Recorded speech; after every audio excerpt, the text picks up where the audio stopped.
I'm going to need a wee bit of a break. Warm my hands up. A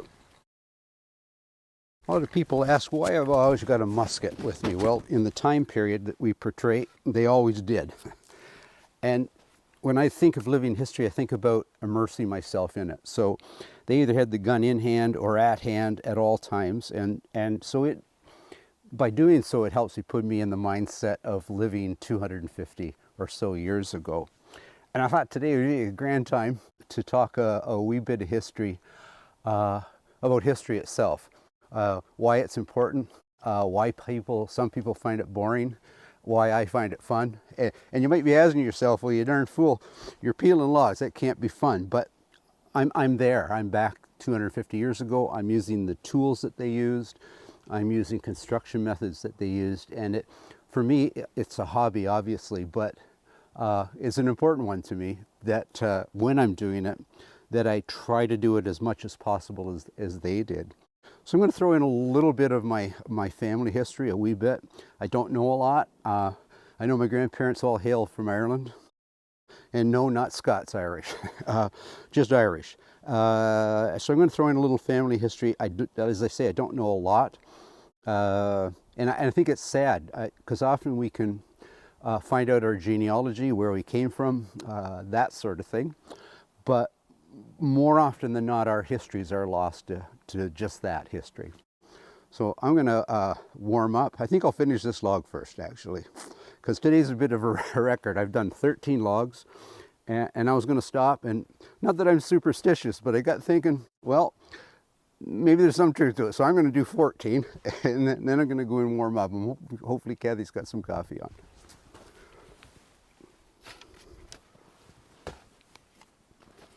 Having fun.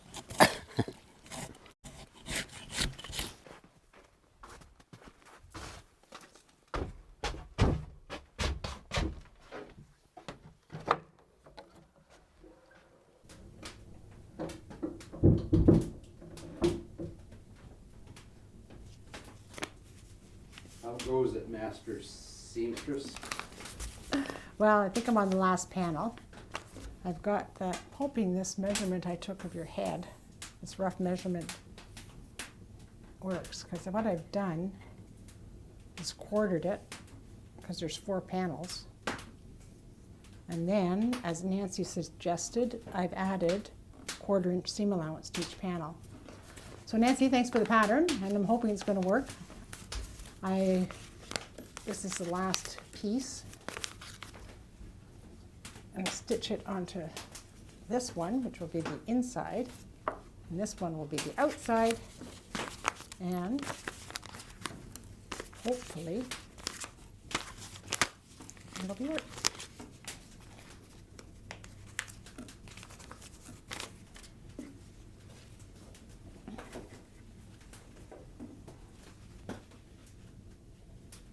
So I'm just going to pin it roughly just so it doesn't slip too much as I'm sewing it.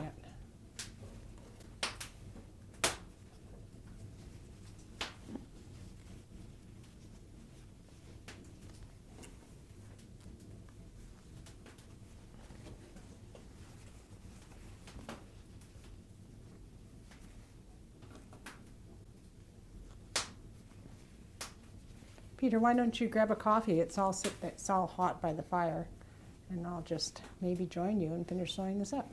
Perfect.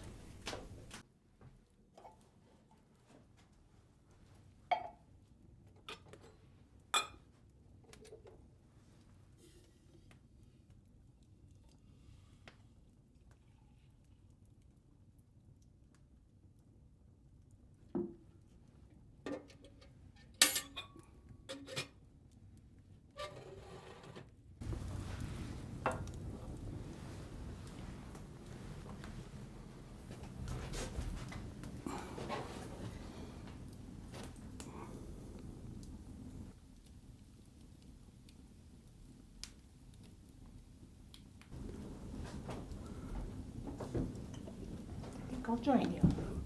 So, fine company indeed.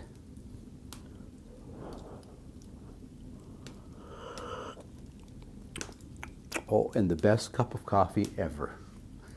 That's grand. Just grand. So last panel. That's right. And then I just have to sew them both together. Turn them inside out. Perfect. So why is history important? Every once in a while I find a quotation that really strikes a chord with me. And sadly I don't even know the author of this one, but it goes something like, life can only be understood by looking backwards, but we must live it forward. And then we have the famous George Santayana, better known as the American social thinker. And his famous quotation of, those that don't learn from history are doomed to repeat it. So a lot of people don't like history. And I think because it's mandatory in our teaching system, and it's not one's true passion, maybe it's their passion is mathematics or physics or chemistry, but we have to take history. And often I think people find it too remote from their personal experiences to really truly relate to history.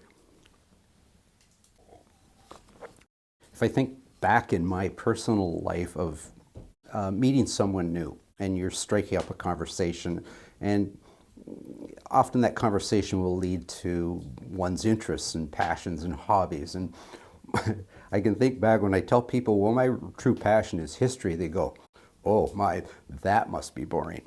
Well, for me personally, it isn't. But it wasn't always that way. At one time, I hated history. We were studying all these supposed important men, not very many women in there, all these supposed events in time, and of course all these supposedly important dates. And then we're forced to memorize those, and come exam time, we have to regurgitate it. But that changed for me in grade 10. So a 15-year-old kid, I'm going to take you back to 1968. So that's truly dating me. And I walked into a history class, and my objective was finish high school and join the Army. And I meet my history teacher, and instead of the typical name written on the board saying, hi, I'm Mr. So-and-so, he doesn't say anything. We all take our seats. He kicks his chair back, jumps up on the desk, starts to quote Winston Churchill. To add to it, he's wearing a long dress trench coat, a derby hat, and he's got a big fat cigar in his hand. And that year we're studying World War I history. Now I know I've repeated this in the past, but it was my first reenactment. So he decided rather than just teach it, we were studying the Battle of Vimy Ridge, which the Canadians ultimately took in World War I. And in the ravine behind our high school, we did a reenactment of that historic event in Canadian history.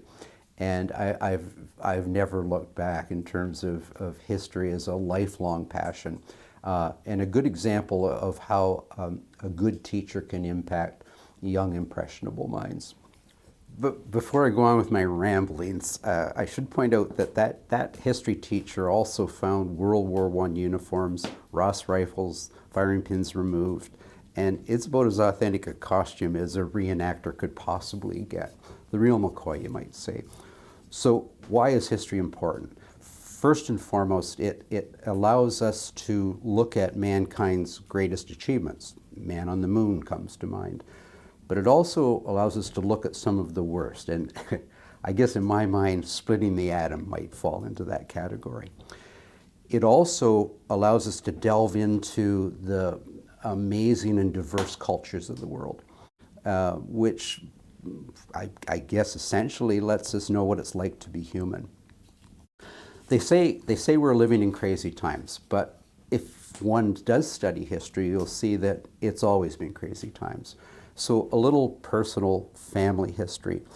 My father enlisted with the Elgin Regiment in World War II and was shipped overseas at the start and was there for the duration. But he left my mom at home with 3 children. While he's overseas, my mom uproots the family and moves to Ajax, Ontario, where there's a munitions plant. And for 4+ years, she works in that plant making artillery and tank shells.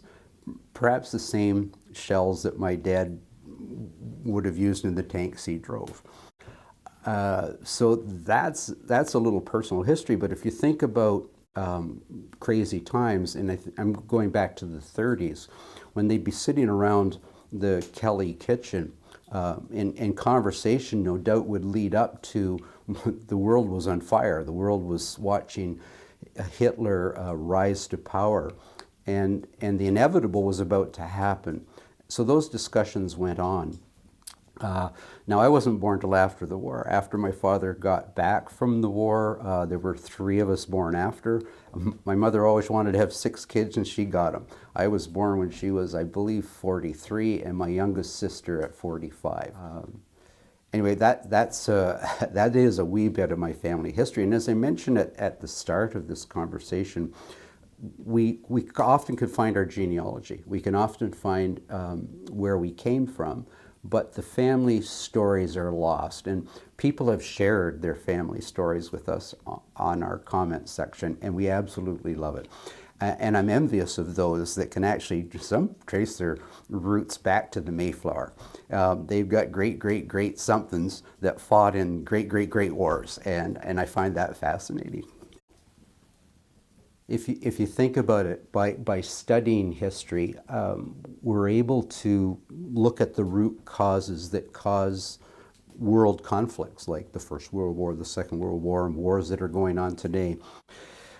I personally believe that it improves society by studying history. It allows for critical thinking, that gives one the ability to make a better worded argument. And by studying the past, it helps us with issues that are in our present. We think today about news. We're constantly bombarded. And the news we're making today is the history of tomorrow. However, that news, it's hard to differentiate fake from real. And we're bombarded by it. And these things come out not only by the day, sometimes it's as simple as a couple of minutes or even a few seconds.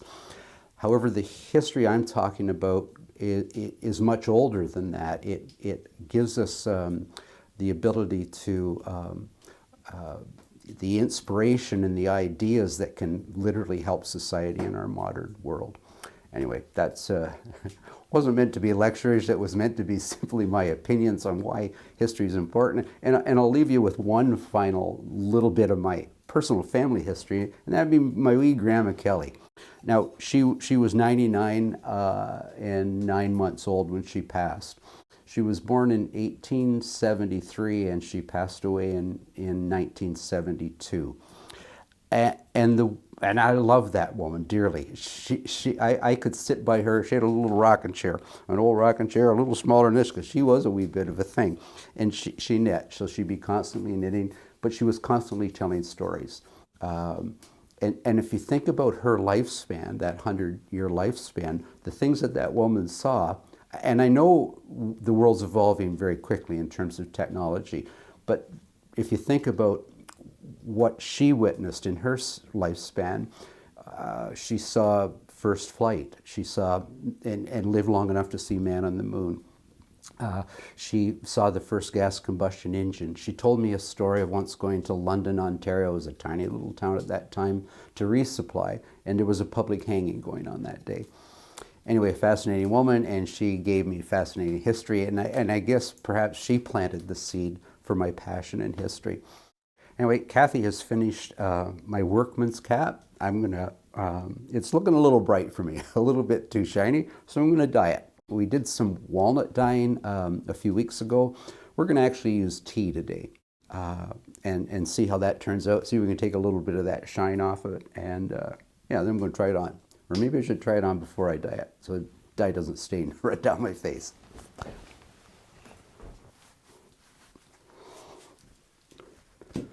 Fits.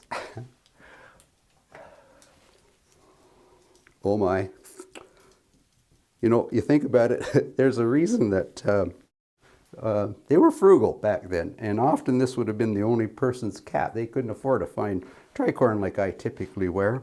But they were less concerned about aesthetics than they were practicality, I'm thinking. Anyway, it's going to serve me well. But I am going to get it in that tea dye and see if I can get rid of some of that brightness to it all. Yeah.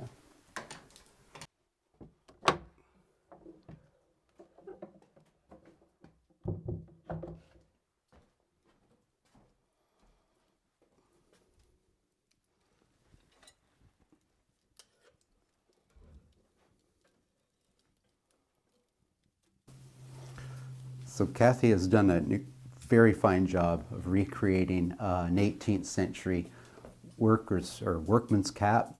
Sometimes they were called a nightcap. More often, if they were referred to as a nightcap, it would be for the aristocrats, the wealthy, if you would. And the basic one would have been coarse linen, like Kathy's used, or for the more affluent, it might have been silk. The fancier ones would have been embroidered. And so all social economic classes of people wore this cap. And it was worn for both working and for leisure. And I've got some strong tea brewing up there, and I'm going to see what this is going to look like when it comes out of the dye. Got to put a pinch of salt in my dye. Helps fix the dye, and hopefully the tea is going to work.